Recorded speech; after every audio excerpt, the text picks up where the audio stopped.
الصلاة خير من النوم اولم یہدی للذین، اب تیسرے رکوع کا آغاز ہے. ہم نے دوسرے رکوع میں جو سماعت کیا وہ اللہ کی خفیہ تدبیر کے بارے میں تھا کہ بندہ جب گناہ کرتا ہے تو پہلے مصیبتیں آتی ہیں، پھر بھی توبہ نہیں کرتا تو پھر نعمتوں کی فراوانی ہوتی ہے، پھر وہ غافل ہو کر مر جاتا ہے، تباہ ہو جاتا ہے. اللہ کے نیک بندے وہ ہر وقت اللہ سے ڈرتے رہتے ہیں. اس دوسرے رکوع میں ہم نے یہ بھی سماعت کیا کہ اگر لوگ ایمان لائیں اور تقوی اختیار کریں تو آسمان و زمین کی برکتیں ان پر انڈیل دی جائیں. اللہ ہم سب کو عمل کی توفیق عطا فرمائے. اولم یہدی للذین یرثون الارض من بعد اہلہا ان لو نشاء اصبناہم بذنوبہم، وہ لوگ جو زمین کے وارث بنے پچھلی قوموں کے ہلاک ہونے کے بعد، کیا انہیں ہدایت نصیب نہ ہوئی؟ وہ پچھلی قوم سے عبرت حاصل کرتے اور انہوں نے یہ خیال نہ کیا اللو نشاء اصبناہم بذنوبہم، کہ ہم اگر چاہیں تو ان کے گناہوں کی وجہ سے انہیں تباہ کر دیں. کیا اس کا خوف انہوں نے نہ کیا؟ پچھلے لوگ مر گئے، کچھ زلزلوں میں مرے، کچھ طوفانوں میں مرے، کسی پر سیلاب آیا اور جس پر بظاہر کچھ بھی نہ آیا، موت نے ان کے قصے کو ختم کر دیا. تو یہ دنیا عبرت کی جا ہے. کیا بعد میں آنے والوں نے پہلے لوگوں سے عبرت حاصل نہ کی؟ جب ہم کسی شخص کو غسل دیتے ہیں، کفن پہناتے ہیں، جنازہ رکھ کر کندھوں پر لے جاتے ہیں، نماز جنازہ پڑھ کر قبر کی طرف لے جاتے ہیں اور قبر میں اسے ڈال کر اس پر مٹی ڈال دیتے ہیں، تو کیا یہ واقعہ ہمارے لیے عبرت نہیں ہے؟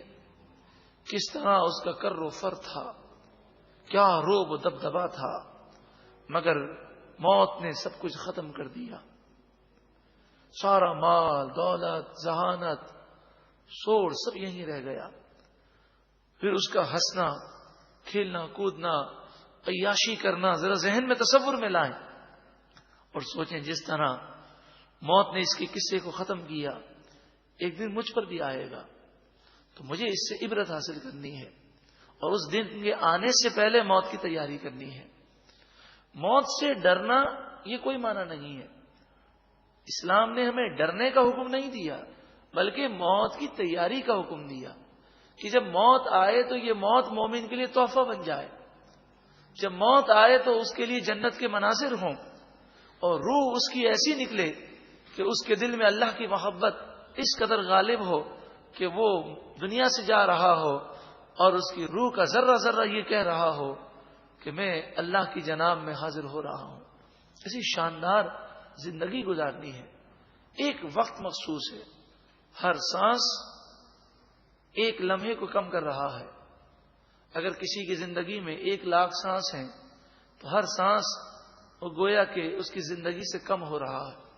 پھر آخری دن بھی آئے گا، آخری گھنٹہ بھی آئے گا، اس کی زندگی کا آخری منٹ بھی آئے گا اور وہ آخری منٹ ایسا بھی ہو سکتا ہے اسے معلوم ہی نہ ہو کہ میری زندگی کا آخری منٹ ہے.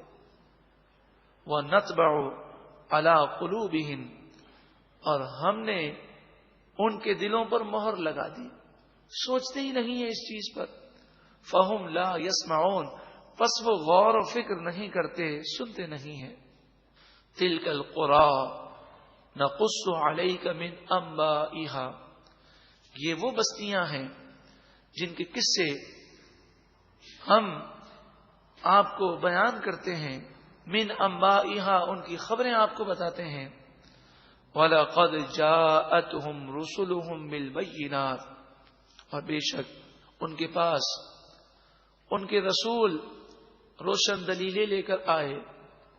فَمَا كَانُوا لِيُؤْمِنُوا بِمَا كَذَّبُوا مِنْ قَبْلِ، تو پہلے جس چیز کو وہ جھٹلا چکے تھے پھر دلائل دیکھنے کے باوجود بھی وہ اس چیز پر ایمان نہ لائے. کذالک اسی طرح یتبع اللہ علی قلوب الکافرین اللہ تعالی کافروں کے دلوں پر مہر لگا دیتا ہے. مہر سے مراد یہ ہے کہ جب بندہ اللہ کی نافرمانی کرتا ہے اور گناہ کر کر کے اس مقام پر چلا جاتا ہے کہ جہاں پر اللہ تعالیٰ اس سے ناراض ہو جاتا ہے، پھر سوچنے سمجھنے کی صلاحیتیں اس کی ختم ہو جاتی ہیں.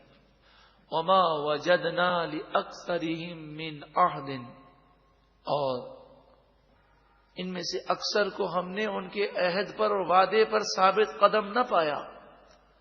مراد یہ ہے کہ جب مصیبتیں آتی تو کہتے یا اللہ تو مصیبت دور کر دے، اب ہم کبھی ایسی برائی نہیں کریں گے، اب صرف تیری ہی فرما برداری کریں گے. لیکن جب مصیبت دور ہو جاتی، خوشحالی کے ایام ہو جاتے، تو پھر وہ اپنے وعدے کو توڑ دیتے. یہ حال اب ہمارے مسلمان بھائیوں کا بھی ہے. جب بھی انسان کسی بہت بڑی مصیبت میں گرفتار ہو جاتا ہے تو روتا بھی ہے، توبہ بھی کرتا ہے، نیتیں بھی کرتا ہے، مگر پھر خوشحالی کا ایام میں بھول جاتا ہے. وَإِن وَجَدْنَا أَكْثَرَهُمْ لَفَاسِقِينَ، اور بے شک ان میں سے اکثر کو ہم نے نافرمان فاسق پایا کہ انہوں نے پریشانی کے عالم میں تو دعائیں مانگی اور جب مصیبتیں دور ہو گئیں تو انہوں نے نافرمانیاں کی. ثم پھر بعثنا من بعدهم موسیٰ بآیاتنا، ہم نے ان کے بعد موسیٰ علیہ السلام کو ہماری آیتوں کے ساتھ بھیجا. الی فرعون، فرعون کی طرف، وملئہ، اور اس کے سرداروں کی طرف. فظلموا بها، پس ان کافروں نے، فرعون اور اس کے سرداروں نے ان آیتوں پر ظلم کیا، یعنی ان آیتوں کو جھٹلا دیا. فانظر، پس دیکھو، غور کرو، کیف کان عاقبۃ المفسدین، فساد کرنے والوں، گناہ گاروں کا کیسا برا انجام ہوا. وقال موسیٰ، اور فرمایا موسیٰ علیہ السلام نے، یا فرعون، اے فرعون، انی رسول من رب العالمین، بے شک میں رب العالمین کی طرف سے بھیجا ہوا رسول ہوں. حقیق علی الا اقول علی اللہ الا الحق، یہ بات بالکل سچی ہے کہ میں اللہ کے متعلق جو بات کہہ رہا ہوں وہ حق بات ہے. قد جئتکم ببینۃ من ربکم، بے شک میں تمہارے پاس تمہارے رب کی طرف سے روشن نشانی اور دلیل لے کر آیا ہوں. فارسل معی بنی اسرائیل، تو اے فرعون میرے ساتھ بنی اسرائیل کو بھیج دے. فرعون نے بنی اسرائیل کو غلام بنایا ہوا تھا.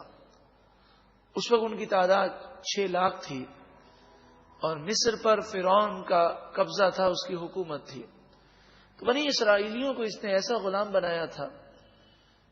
بنی اسرائیل حضرت یعقوب علیہ السلام کی اولاد سے مومنین تھے. ان کو ایسا غلام بنایا ہوا تھا کہ ان سے محنت مزدوری کے کام لیے جاتے، پتھر دھوتے دھوتے اور پتھروں کی چٹانوں کو کاٹتے کاٹتے ان کے ہاتھ پاؤں زخمی ہو گئے تھے. بھاری بوجھ ان پر لادا جاتا جیسے گدھے پر لادا جاتا ہے، اور ذرا سی وہ غلطی کر دیں تو بڑی سخت سزائیں دی جاتی.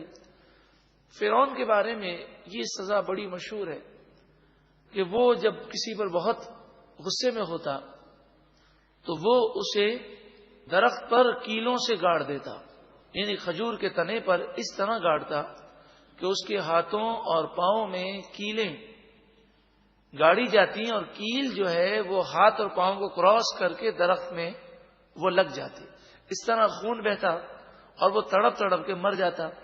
پھر 3 دن تک اس کی لاش اسی طرح درخت پر چپکا کر رکھتا اور لوگوں کے لیے عبرت کا وہ نمونہ بناتا تاکہ کوئی فرعون کے سامنے سر نہ اٹھا سکے.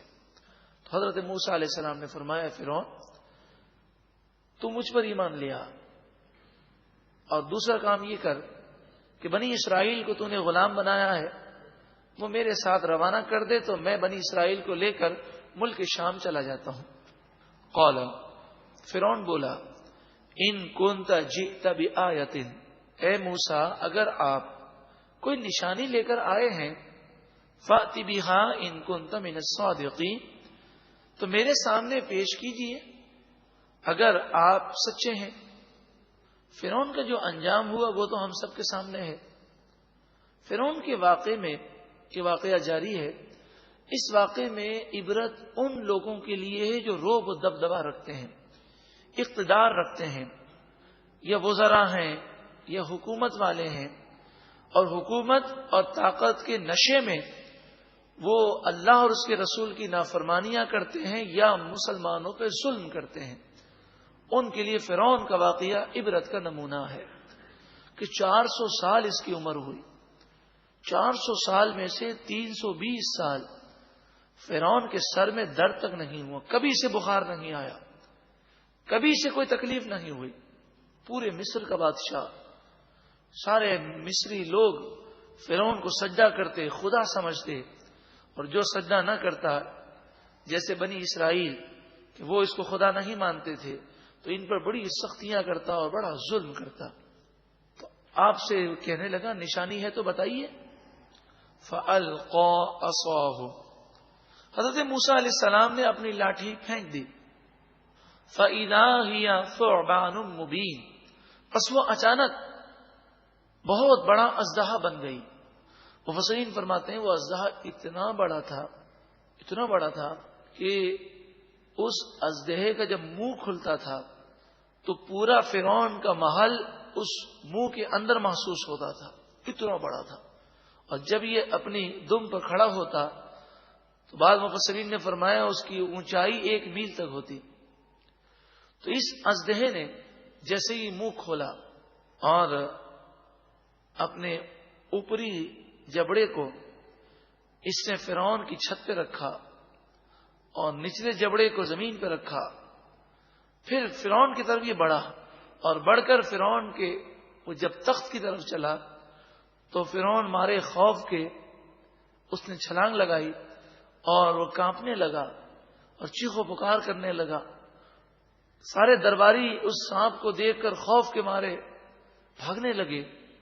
حضرت موسیٰ علیہ السلام سے فرعون کہنے لگا میں ایمان لے آؤں گا، میں ایمان لے آؤں گا، اس اژدہے کو جلدی پکڑو۔ تو حضرت موسیٰ علیہ السلام نے اس اژدہے پر اپنا ہاتھ رکھا تو وہ دوبارہ لاٹھی بن گئی۔